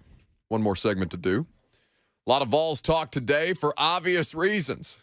We got a buddy from News Channel 5 in here hanging out with us, and he just mentioned that he was hoping that Ron Slay would be in the building by the time that he got here, given that Slay is going to have a much different energy level than I've had today. Not that we can't all, everybody's got their different vibe, but 3HL going to be must listen, I would say, at 3 o'clock, as is Blaine and Mickey, because I'm sure they're going to have a lot to say about Tennessee, both Titans and Vols, on an exciting football week. Get to more of your phone calls. Last call for them, 615-737-1045 is the number. How about Rick in Hendersonville next? Hey, guys. Hi, buddy. Totally agree with what Reggie was saying. In fact, I almost called in during the dumbest thing in sports to say, number one, I am a Tennessee fan. I attended Tennessee. I personally know several ball players that played at Tennessee. However, I think Georgia should have remained number one, and I felt better with Tennessee at number 3. You asked Reggie, why? Well, my why is if you're number one, you really have nothing to gain. Nothing to gain, everything to lose. If you're number 3 and you lose to number 1, well, that was expected. I hope you get what I'm saying, but I'll drop it there. Thanks for the call, buddy. What are you shaking your head about? What happened? Rick. That's just the BVS coming back. And look, now you're just talking about purely like psychology of players at this point. The stakes are all the same. All that changed from yesterday is we learned how the committee views Tennessee. They view Tennessee as the number 1 team in the country. What will that mean in December, let's say, if Tennessee were to lose to Georgia? Well, it could maybe mean Tennessee, with one loss, would get in over a one-loss Michigan. I think we know that by now. It means more than what you think it means, Rick, because it's not just about the psychology of Tennessee fans or Tennessee players even, because they've also shown that they're able to rise to that moment every week. They were able to do it against Alabama. They were able to do it against Kentucky without looking ahead with the quote-unquote trap game in Neyland Stadium that everybody was talking about. Come on, Rick. Leland Stadium, local legend at News Channel 5, has just tweeted us, yes, that's me, BVS. I've been doing that already for the Vols UGA game. Love that PSA. Great job. Yes, Robert Walsh contributing more to the radio show than either of us, even on his off day. Oh, goodness. Here's my thing, all right? Like, enough with the loser mentality. I said this about the Titans before they got smoked by the Bills, and there was this whole thing about you would rather be the ones chasing than the one being chased. And I understand the logic. I really do. I wholeheartedly disagree with it, though. Take ownership of what it is that you have achieved. And don't project about the things that may happen as a result after the fact. Oh, my God, they have nothing. They have nothing now to gain. They can only lose. No, they haven't lost. Everything is in front of them. Why are you trying to project a loss on a team that doesn't have one? Stop it. Stop it right now. Who's on line 2? $2 Elvis. What the hell is that? Let's try it. $2 Elvis is up next. Don't act like you don't remember me. Don't act like you don't remember me, man. I'm $2 Elvis, the cheapest Elvis imposter in America. Look out, baby. And listen, I've got a hell of a point to make right here on the radio, right here, right now, man. The pressure ain't on the Vols. The pressure's on Georgia. Tennessee wasn't even ranked to start the season. Georgia's supposed to be here. Man, they don't like it. And I'm telling you, man, all Tennessee's got to do is play the way they've been playing, and they're going to win. Why would I doubt them, man? Why would I doubt them, baby? Look out, man. They're going to give them a right and a left and up the middle and over the top, baby. Oh, man, that's what's going to happen. Watch out, baby. Look out. $2 Elvis, the cheapest Elvis imposter in America. Look out, man. You heard him. Look out. Oh, man. Now, I will say, I don't think anybody on this planet is happier about Georgia being the number 3 team in the country than Kirby Smart. Yeah, for sure. Now you got juice. Now you can legitimately, because in the same way that Vols fans should be celebrating today, and rightfully so. Now, you haven't won anything beyond these ranked games thus far, like nothing of substance. You're bowl eligible, obviously. You're going to have a good position. You've equipped yourself well, no matter what happens beyond this. But the defending national championships just got the defending national championship team just got told that number three in the country, not quite good enough. And that is all the juice that Kirby Smarts needs to motivate a roster like the one that he has, especially given that nobody thought that quarterback last year was going to be capable of guiding a team to a national championship. Stetson Bennett said, bleep you, I'll do it anyway. All right, give me some polls. Oh, Nelly, this is Keith Jackson talking about college football. It's time to stop the count. The polls have closed, and the granddaddy of them all has been tallied with your poll update. Oh, Nelly, talking about Buck Rising show producer and daily correspondent, Lucas Panzica.